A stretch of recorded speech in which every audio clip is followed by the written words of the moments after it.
Well, good afternoon. While we do some stage manoeuvring, where do you want me, Pete? Am I going? The candles have gone. I can go on there, can't I? Oh, no, the candles are back. Oh, lovely. There we go.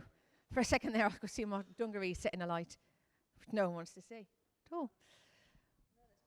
They are. I don't want it to set on fire. They're brand new. That would be a tragic loss. Anyway, welcome everybody to church. Forgive me if I sound a little bit hoarse. I'm getting over a throat infection, and although I don't feel really, really poorly, I still keep coughing up stuff. Just too much information, but true. And you probably can hear it in the back of my throat, so forgive me. Christmas is coming. How many, have you got any Christmas jumpers on already, anybody else? No, I've spotted a few from the stage. Anyone else but braving it yet? Any Christmas jumpers made out the way of the back of the wardrobe? No? You can give me a boo-hiss or a yippee, depending on your persuasion when it comes to Christmas. I don't know where you sit. But we're going to do a little bit of poll, first of all, and find out. Because I don't know what your feelings are towards this time of year. I find, as a rule of thumb, there tend to be three kinds of people when it comes to Christmas. I realise I'm going to be generalising a little bit, but go with me. So we're going to start this afternoon with a bit of a poll to figure out what your relationship is like with this time of year. So have a listen to which one you think best describes you. Person number one is Christmas crazy. This is a real woman, by the way. She spent £85,000 on Christmas decorations. Anyway, this person, I don't think anyone necessarily has done exactly that, but a Christmas crazy person is the kind of person that loves, in capitals, loves this time of year. They're the people who start listening to Christmas music on November the 1st. And have their tree up and house fully decorated before bonfire night's over. I know some people that have done that. This is not an exaggeration. These are the people for whom Netflix has been screening mediocre low-budget Christmas films for the past 6 weeks. They will thoroughly enjoy watching titles such as, and these are real, by the way, I checked today, The Christmas Chronicles, The Noel Diary, spelt Noel like Noel Gallagher, some kind of rubbishy Christmas love story, I think. Paris Christmas Waltz, and the inevitable classic, which I found this week, Single All the Way. These people wear ball earrings. I'm going to start getting close to home soon, because some of you do this. You thought it was just the crazy lady. No, some of you do this. This is you. You're the crazy lady. They wear ball earrings. They've got a different Christmas jumper for every day in December. They buy matching Christmas pyjamas and then take family photographs of them and put them on Instagram. Stop it! These are the same people that have got their own Pinterest board sharing their elf on the shelf ideas. And they know every single word to Christmas wrapping by the waitresses. Bah, humbug, but that's okay. I don't know the rest of the words. But some of you do. You have? You have? Merry Christmas, but I think I'll miss this one this year. It's actually quite a good one of all of them. And I'm only the chorus, only the bit everyone else knows. Anyway, these tend to be the kind of people, I'll be honest, if I see them walking towards me, I will turn the opposite direction. Take note if this is you. So, that's Christmas person number one. Person number two is Christmas grouchy. Okay. The second type of person tends to be the polar opposite to the first type. Their favourite part of Christmas is when it's over. They loathe this time of year. Bah humbug isn't just a phrase they utter, it is a mantra they live by. If they could get away with it, they'd fly to the Canary Islands for the whole of December, to be fair, who wouldn't? Just to avoid the seasonal madness and merriment. They've been counting down the days to January the 1st for weeks now. In my experience, they tend to be of a certain age and sometimes have the phrase in-law after their name. Not my in-laws. They love Christmas. But in my experience, that tends to happen. And then, there you go. Person number three. Christmas moderator. I don't know whether you can read the screen. The moment when you get into bed and get comfortable, only to realise the elf on the shelf is still in the same place. That happens to us a lot in our house. This third type of person tends to be somewhere in between the two, of the Christmas crazy and the Christmas grouchy. Not before December is the rule for any decorations going up. In my house, it's not before the second weekend in December, which is why we did it today. But December is the rule for a Christmas moderator. They're not opposed to wearing the odd Christmas jumper, but they will reuse the same one every year, okay, until it cannot be reused anymore and they have to buy another.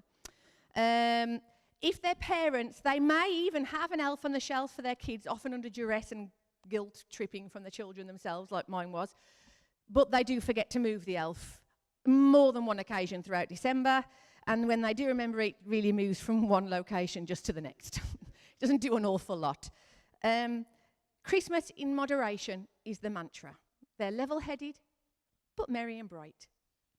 They are my kind of people. Okay? So now it's at poll time. Which one are you? Do I have any Christmas crazies? Give me a show of hand if you are a Christmas crazy. There's no shame in it. I just won't talk to you for a few weeks. Rachel, avoid me. Okay. Any Christmas grouchies? Any resident Christmas grouchies? Any bar humbugs in the room? They are there. They just won't admit it. They're the ones going next to you. So the rest of you, there must be Christmas moderates. Are we level-headed in Springs Church? What a normal bunch of people. Well done. Well done. I don't believe you, but well done. Thankfully, it doesn't actually matter where you sit in terms of the Christmas thing, where you place yourself in relation to your appreciation for this time of year, because it doesn't really matter. As we all know, Christmas is not about the decorations. It's not about the faff. It's not about the expense. It's not about the music, or even the food. And it is easy to forget that when you look at the TV ads or you go down Merry Hill and you see the amount of tack there is sticking to the walls. It's easy to forget that that's what Christmas is all about. This week I was in a nursery, in one of our YMCA nurseries, doing a Christmas puppet show that Matty's now doing for the kids next door. Good luck. He's actually quite good at puppets, Matthew. We do practice at home for work. Yeah, it's not just a Saturday night. That would be weird, wouldn't it? Let's get the puppets out, darling. Yeah, anyway, this is going where I didn't expect. That's not in the notes. I was with a bunch of preschoolers in one of our nurseries this week, and I asked them whose birthday we celebrate at Christmas. They're preschoolers, so they're only kind of 3. Some of them even younger than that. But the answers I got were very amusing, very varied. They ranged from, it's my friend Ava's to Grandma Jones. None of them said Jesus, though. They would say it now, I taught them. But beforehand, they didn't know. But that is the reality. Christmas is a celebration of the birth of Christ. Yeah, you will remember. It's Jesus' birthday. Moo moo. Yeah, like the message got home. The YMCA are so lucky to have me in that role. Anyway, Christmas is a celebration of the birth of Christ. I'm sorry. Yeah. Oh. One of the days I'll do them for you and then you'll see. Okay, I have to get my control of myself. Sorry. Right, yeah. Christmas is a celebration of the birth of Jesus. It is, and the puppets will tell you so. And the fact is, the first Christmas really actually wasn't that shiny. There wasn't any tinsel in the stable where Jesus was born. Mary and Joseph were definitely not snapping pictures of themselves and baby Jane matching pajamas and putting them on Instagram. That didn't happen. Jesus was born in a filthy, cold, stinking animal shack, surrounded by livestock and their excrement, to a poor teenage mom who was scared witless. And that fact grounds the Christmas story into a much more brutal, stark reality that actually, despite the fact that it's not very glittery, contains far more hope than the tinsel does. Because sometimes we can think, I think, of God as either non-existent, very distant, or very standoffish, sitting up in paradise, surrounded by splendor. And how could someone like that relate to the harsh world that we live in and the struggles that we face? Well, the Christmas story answers that question. And so this afternoon, I just want to really briefly look at what that means for us. I want to cut away the tinsel and the crackers and think about what it means for us to acknowledge the creator of the universe being born as a baby. Now, the Apostle Matthew, he introduces the first Christmas like this. This is Matthew 1:23. It says, "Behold, a virgin shall be with child, and shall bring forth a son, and they shall call his name Immanuel," which being interpreted is God with us. Now, Matthew's statement in those opening few lines of his gospel, they're really important, and they're very strategically placed right at the start of his gospel. So a bit of context, really. Matthew was writing for a predominantly Jewish audience. The people that were reading the words that he wrote were from Israel, or the Jewish people that had fled Israel and were spread around the world. He wrote it really as a gospel, predominantly for Jews. And their knowledge and experience of God and his presence prior to this was very much rooted in what we call this thing called the temple system. Now, that's a really complicated way of saying what I'm about to tell you, so let me explain. Basically, the Old Testament, which is the first part of the Bible, it explains the story right from creation of God desiring to be with the people that he made. And in the Garden of Eden, we read about in the book of Genesis, God literally did walk with the people he made. He walked with Adam and Eve, and they talked to him, and they were with him. And then they sinned, and they were cast out of the garden because God can't be where sin is. But it wasn't his desire, it wasn't his plan. But the consequences of us doing things wrong is being cut off from God's presence. And then what happens is the Old Testament tracks God's constant attempts to be close to his people again, for them to be with him. And so he sent the law through Moses and for his people to keep these rules in order to try and maintain the integrity of their communities and to live right with God and each other. And he sent leaders, judges, to guide them in how to keep the law and remain in relationship with him. And then he showed them how to make sacrifices to pay for the times that they messed up and they didn't manage to keep the law. And then he sent his presence to dwell in this thing they called the Ark of the Covenant. And that was carried around with Israel in the Promised Land. And then eventually it was put in a temple that Solomon built. And then he equipped priests to teach people the law that he gave them and make atonement for the sins of the nation. That's a big way of saying, basically, to say sorry when they did stuff wrong and upset God. But the reality was, for the average Jew, God was not Immanuel. God wasn't with them in their little houses where they lived. He was far away from them. He was out of reach, really, and quite untouchable. And over time, Jewish traditions, they kind of developed that God didn't even want to develop, but they developed whereby these powerful rabbis kind of controlled access to the temple so that if you didn't have enough money or enough credit, you couldn't even go in. You couldn't even get to the temple. If you're a woman, you couldn't go in. If you were disabled, you couldn't go in. There were all these barriers that were put in place so that most people couldn't even get near where the little Ark of the Covenant was. And then the only people that could was like a priest once a year. And they used to chain this thing around his ankle in case when he got in there, God smited him and he died. And they could yank the chain instead of going in and grabbing him out. That was their relationship with this God that created them. And they were in a mess. God's people were living in a land, when Matthew wrote this, they were living in a land under Roman oppression, and they were waiting for God to come and sort it all out and give them their nation back to rule themselves. And into that society, Matthew tells us, behold, a virgin shall be with child and shall bring forth a son, and they shall call his name Immanuel, which means God with us. Everything about the birth of Jesus challenged the preconceived ideas that the Jewish people had about what their God was like. He didn't come as a mighty warrior on a chariot. He came through the womb of a young, impoverished virgin carried on a donkey, as the tradition tells us. He wasn't born in a palace surrounded by finery, but in a filthy, dirty stable surrounded by animals and their muck. He didn't grow up surrounded by splendor, being waited on by servants. He was the son of a carpenter in a village on the bad side of town. He wasn't even particularly handsome or well-educated. In fact, the book of Isaiah states this is on the screen. It says, he had no beauty or majesty to attract us to him. Nothing in his appearance that we should desire him. So he wasn't even like a handsome, Prince Charming. He was just an ordinary bloke. Yet he wasn't. That's how God chose to be with us. To become a completely unremarkable, normal, human man called Jesus. Our Immanuel. God with us. Jesus turned everything on its head when he entered the world to be with us, intentionally. He did it that way so that we can know that he's with us in every single situation. He's our Immanuel. He's God with us in every human situation we find ourselves in. And we know he's with us in those situations because he himself lived in them too. The book of Hebrews says that we have in Jesus someone that's able to empathize with everything we go through, with all of our weaknesses, it says. because he went through them and experienced them too. So how is he our Immanuel? What is he with us in? Well, we can learn from his entry into the world that first of all, he's with us in our poverty.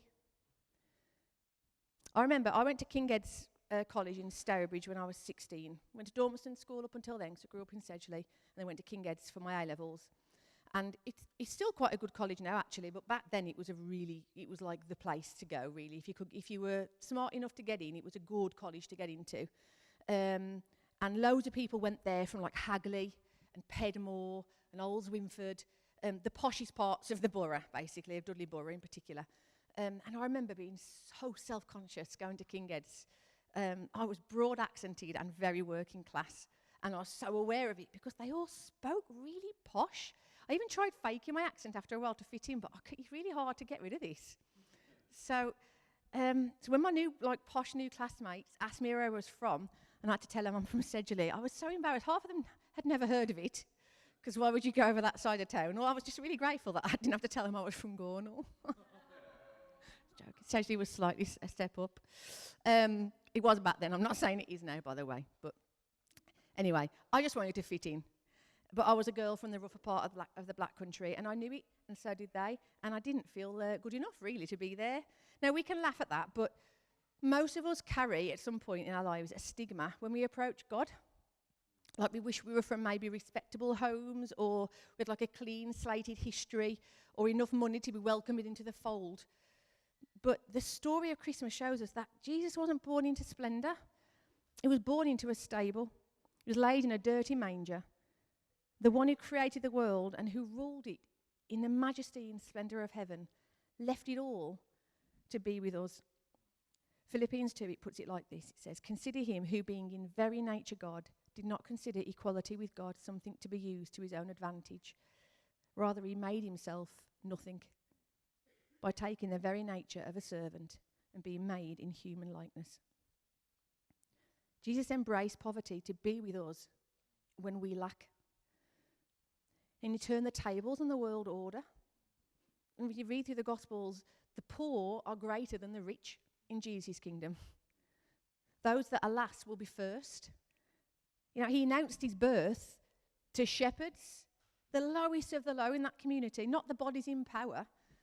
And then he grew up in Nazareth, of all places, this kind of working class town where no one said anything good came from. In fact, at the start of John's Gospel, and Jesus is calling his first disciples, and he calls these two guys called Philip and Nathaniel. Nathaniel's absolutely appalled at the idea that the Messiah would come from Nazareth. I don't want to compare it to anywhere around here because I'll just offend again, but I'm sure you can think of some estates nearby that you probably wouldn't want to go to, and you wouldn't expect anything good to come from. That's basically what Nazareth was. And this is what Nathaniel says when he found out. Philip says, "We found the one that Moses wrote about in the law, the one the prophets foretold, Jesus of Nazareth, the son of Joseph." And Nathaniel's like, "Can anything good come from Nazareth? Like, what a dump." Basically, is what he's saying. Nazareth was a grotty little backwater. No one good came from Nazareth. And Jesus knew what it was to live without the things that other people had. He grew up in that condition. When he started his ministry, he was a homeless nomad. He slept in makeshift tents, or he sofa surfed in people's houses who put him up. He experienced poverty firsthand, so he can empathise with us when we go through times when we feel hard-pressed or financially under pressure. And he knew what it was, though, even that, to live generously, to live lightly in those circumstances. He's with us. He's close at hand to be all we need when we're living without.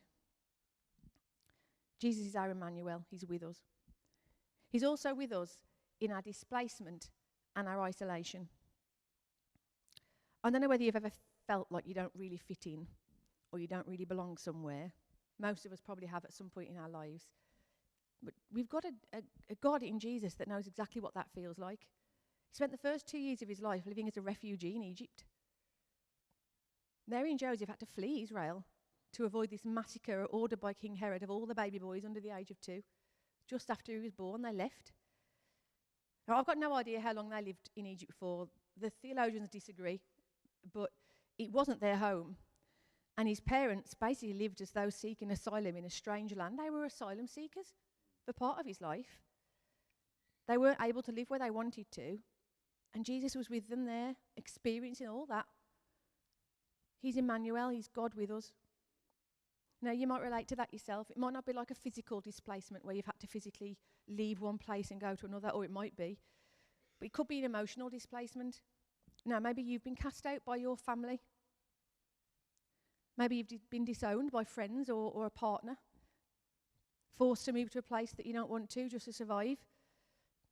I work with hundreds of young people at the YMCA who bear that story, loads of them. They're displaced, homeless and familyless. And Jesus knows what that's like because he lived it. Our God knows what it's like to live displaced. And he's with us when we're alienated and alone. He's our Immanuel, he's with us. Finally, he's with us in our stigma. Mary and Joseph and Jesus, they would definitely have been stigmatized after that birth, without a doubt. I know the Gospels don't write about it, but you don't have to be a rocket scientist to figure this one out. Pregnant by God. Can you imagine the reputation that poor woman had? Probably her whole life for some people who didn't believe her. The rumours in their village would have been rife. Was it really God's baby? Was Mary just, trying to cover up? Bit promiscuous, that Mary. And that Joseph, what a mug for believing that story. Was Jesus really just another illegitimate kid? Born out of wedlock? Cover it up, shh. That's stigma. And he would definitely have had that. Without a doubt, that would have happened. And that must have been so difficult to live with that. That constant scrutiny and stigma over his origin story. And he lived that every day, as did his mom, as did his dad. And some of you know what that's like too, to live with a reputation and the stigma it brings. Mistakes that you've made when you were younger that you can't ever undo and ever outrun. Labels that you were given because of how you behaved that you can't peel off. Maybe nicknames that make you feel not good enough and just have that scar. Jesus is Immanuel. He's God with us in our stigma. He knows what it's like to live with a reputation, especially a reputation that is completely unfounded and untrue. He's God with us. He wears the same label. He takes the blame before God so that we can live free. Philippians 2 verse 7 says this. It says, this is talking about Jesus, that he made himself of no reputation. He's with us in all the places we think he shouldn't be. He entered our world in the most topsy-turvy way to show us the reality that God's kingdom is not top-heavy. He's with us amongst the very darkest parts of our society. In the depths of our sadness and our brokenness, in the dead ends of our communities, that's where you find him. That's where he's Immanuel. God is with you in the very worst and very darkest times, a light shining bright. Immanuel. That's why we sing in the famous carol, Hark the Herald Angels Sing, pleased as man with man to dwell. Jesus, our Immanuel. Why is that good news then? Well, it's good news because although he came as a man, he isn't just a man. He's God. He's the maker of the universe. He's the one that knows everything about you. He's the one that's able to do anything. He's the one that's with us. He's the one to bring us hope and strength and encouragement, purpose, direction, support, provision, healing, wholeness, joy, acceptance, forgiveness, a clean slate and 1,000 fresh starts. Why would God want to be with us? Why would a God like that want to be with us? What's so incredible about us that God would choose to dwell with us in our humanity? Well, the answer we find in the Christmas story and ultimately at the cross. Because we're loved. Simple. We're loved. We are dearly loved. That's why he does it. That's why he did it. That's why he came.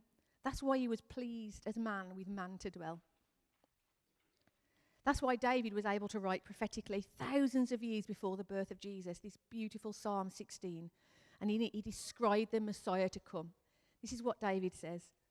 He says, I will bless the Lord who guides me. Even at night, my heart instructs me. I know the Lord is always with me. I will not be shaken, for he's right beside me. He's Immanuel. He's God with us. He's right beside me. No wonder my heart is glad and I rejoice. My body rests in safety. For you will not leave my soul among the dead or allow your Holy One to rot in the grave. You will show me the way of life, granting me the joy of your presence and the pleasures of living with you forever. Isn't that a beautiful, beautiful part from that psalm? That's our Immanuel. That is the one who is with us. So let that fill you with confidence this Christmas season.